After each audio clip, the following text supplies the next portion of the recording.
যখন ফিরআউন সমুদ্রে ডুবে যাচ্ছিল, তখন জিবরাইল আলাইহিস সালাম কেন তার মুখে কাদা চেপে ধরছিল।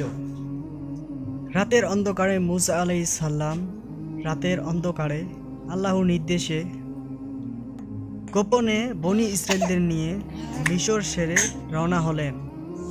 কেউ তাকালো না, কেউ পিছন ফিরেও তাকালো না, কিন্তু খবর গোপন থাকে না। হঠাৎ সেনাবাহিনী ফিরআউন জানতে পারল যে দাসরা পালিয়ে যাচ্ছে। তৎক্ষণাৎ তার বিশাল সৈন্যবাহিনী নিয়ে এবং প্রতিশোধের রাবণ নিয়ে ছুটে বেরালো। সকাল হতেই না হতে সকালে সূর্য উঠলে ঠিক দৃশ্যটা ভয়ঙ্কর হয়ে গেল। সামনে বিশাল এক সমুদ্র, পিছনে ফিরআউনের সৈন্যদল। বনি ইসরায়েলরা কাঁপতে শুরু করলো। তারা নবীজিকে বলল, আমরা তো ধরা পড়ে গেলাম। কিন্তু মুসা আলাইহিস সালাম শান্ত কণ্ঠে বললেন, না, তোমরা কেউ ভয় পেও না, আমার রব আমার সাথে আছে,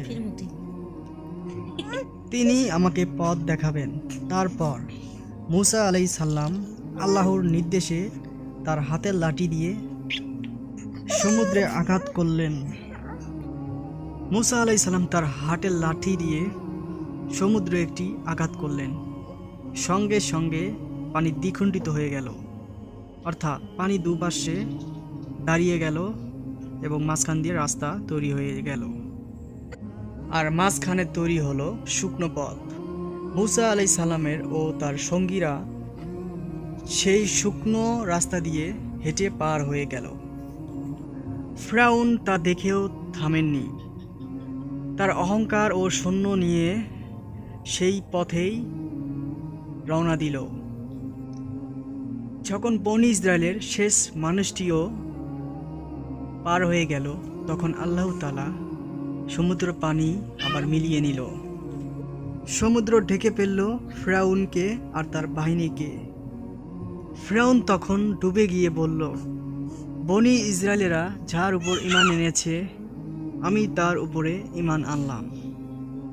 ঠিক সেই মুহূর্তে জিবরাইল আলাইহিস সালাম সমুদ্র থেকে কাদা তুলে তার মুখে ঢুকিয়ে দিল। কারণ এটা বিশ্বাস নয়, এটা ছিল একটা মৃত্যুর ভয়। তো আশা করি ভিউয়ার্স আমাদের ইসলামিক চ্যানেলটি সাবস্ক্রাইব করে সঙ্গে থাকবেন। ভিডিওটি একটি শেয়ার, একটি লাইক করতে ভুলবেন না। আল্লাহ হাফেজ, ধন্যবাদ।